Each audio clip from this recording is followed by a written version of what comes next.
السلام علیکم ورحمۃ اللہ وبرکاتہ۔ کیسے ہیں آپ سب لوگ؟ میں بالکل ٹھیک ہوں الحمدللہ، اللہ کا شکر اور کرم ہے۔ ابھی میں کچھ جو نئی آیت ہے میں آنے والی ہوں تکاثر، اس کے بارے میں بتانا چاہتی ہوں۔ تکاثر کا صرف ایک الگ سے میں بتاؤں گی کہ اس کی تھوڑی سی ٹائم لگ جائے گا، کتنی دیر لگے گی۔ تو تکاثر کا مطلب کیا ہے؟ جو صورت ابھی جو نئی صورت میں آنے والی ہوں، یہ ایک گھمنڈی بات ہے، ایک گھمنڈ ہے، ایک اونچی بات ہے، یعنی کہ ایک ریس ہے، ایک گھمنڈ ہے، ایک کمپٹیشن ہے۔ یہ ایک نام جو ہے نا تکاثر، اس کا خود ہی ایک 5-6 منٹ لگ جائیں گے اس کے بارے میں بتاتے ہوئے۔ یہ قرآن پاک میں 2 دفعہ یوز ہوا ہے، اس کے 2 دفعہ استعمال ہوا ہے اس الفاظ کا۔ تکاثر ایک حدید صورت میں ہے، اور ایک تکاثر صورت ہے جو ابھی آئے گا، چھوٹی سی صورت ہے۔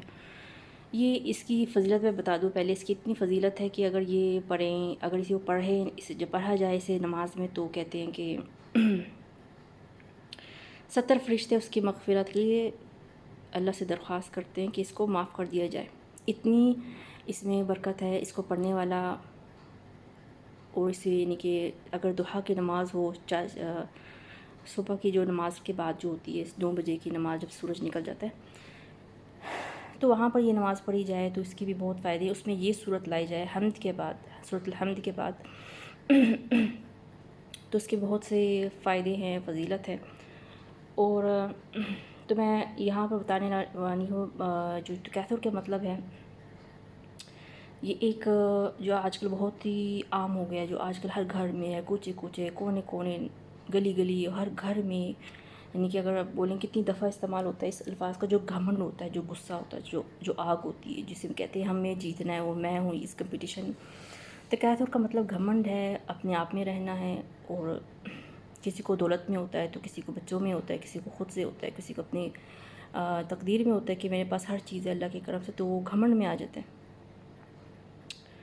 تو یہ تکاثر کے بارے میں بتاؤں گی انشاءاللہ، اس صورت میں کھولوں گی، اس کی ٹرانسلیٹ کھولوں گی بعد میں۔ ابھی میں صرف اس کے نام کے بارے میں بتا رہی ہوں۔ جو اس کو استعمال کیا ہے، جو 2 صورت ہے، ایک حدید اور ایک تکاثر میں۔ حدید میں بھی لکھا ہوا ہے جو کہ تکاثر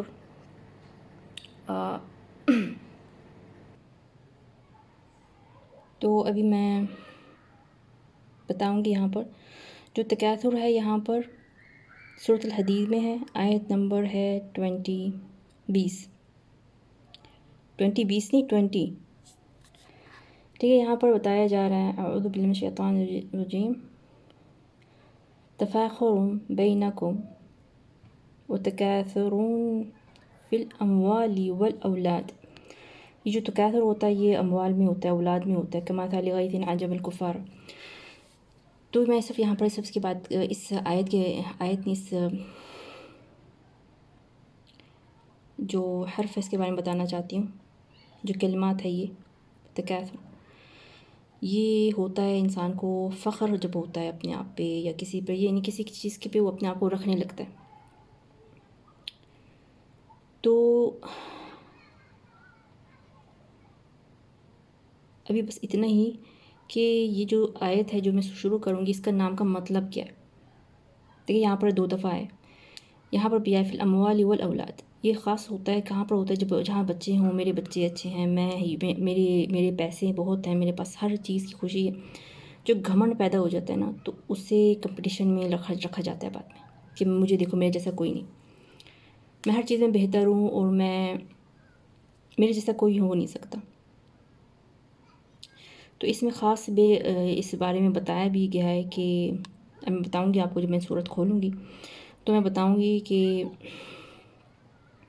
یہاں پر ہے مال اور دولت کو لے کے، کہ وہاں پر ہر چیز کے لے کے بتایا کہ آخرت میں تو اپنے آپ کو دیکھے گا، اپنے بچوں کو دیکھے گا، اپنی قبر کا خوف رکھ، یعنی کہ ہر چیز کو اس کو دیکھنا چاہیے جو اس حصے میں مبتلا ہوئے ہیں۔ تو اگر کہتے ہیں کسی کے انسان، یہ میری اس آیت سے باہر ہے بات ہے، یہ ایک بات ہے کہ کسی انسان پہ اللہ اگر کچھ مصیبت ڈالنا چاہتا ہے، تو کوئی چیز ہوتی ہے، کوئی انسان ہوتا ہے، کوئی جانور ہوتا ہے، جب اللہ کا غصہ کسی پہ آ جائے تو یہ کوئی نہ کوئی وسیلہ بن جاتا ہے، اور جب اللہ کو رحم آ جائے بندے پہ تو کوئی نہ کوئی وسیلہ بن جاتا ہے، کوئی بھی چیز جو ہوتی ہے نا اسے دعا دینے لگتی ہے، انسان کی مدد ہونے لگتی۔ تو اس طرح سے پتہ چل جاتا ہے کہ کہ اللہ اسے اپنے اللہ اپنے بندوں کو مصیبت سے بچانا چاہتا ہے۔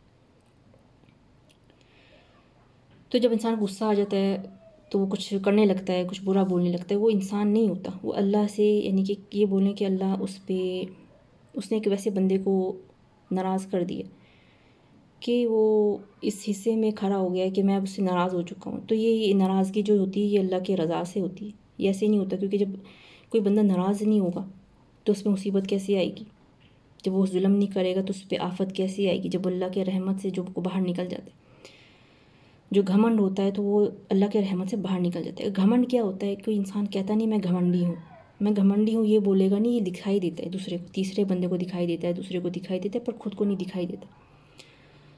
تو یہ خود کو بالکل نہیں دکھائی دیتا کہ انسان کیا ہے۔ تو یہ انسان کو سمجھنا چاہیے بات کہ اگر گھمنڈ کا حصہ اس کے اندر پیدا ہو چکا ہے وہ کیوں ہوا ہے۔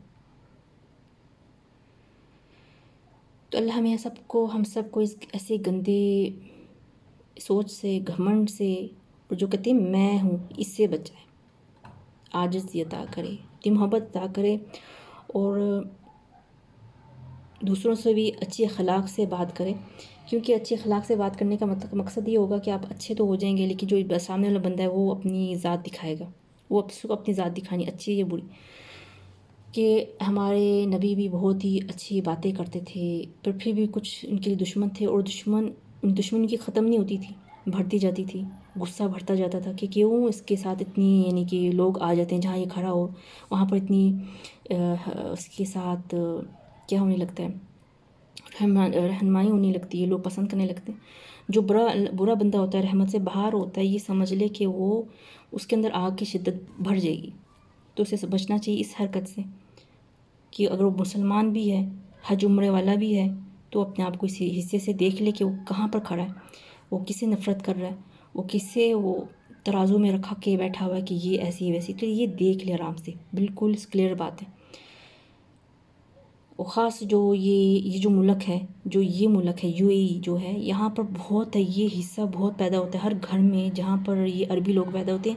ایک بہت پرانے زمانے کے لوگ تھے جہاں پر بہت عاجزی ہوا کرتی تھی، گزرنے والوں کی بھی عزت کی جاتی تھی، مدد کی جاتی تھی، اور پتہ بھی نہیں ہوتا تھا یہ کون۔ لیکن اب یہ ایسے لوگ ہیں کہ اگر پتہ چلے کہ یہ بندہ ایسا ہے، یہ نمازی پرہیزی ہے، تو اس پہ ستم کرنا شروع کر دیں گے، اس پہ الزامات لگانے شروع کر دیں گے، اس پہ ستم کرنا شروع کر دیں گے۔ جیسے کہ ایک انسان بولے کہ مثال دو مجھے بدتمیزی کی اور برائی کی مثال کیا ہے، تو یہاں کی انسان مثال آرام سے دے سکتا ہے۔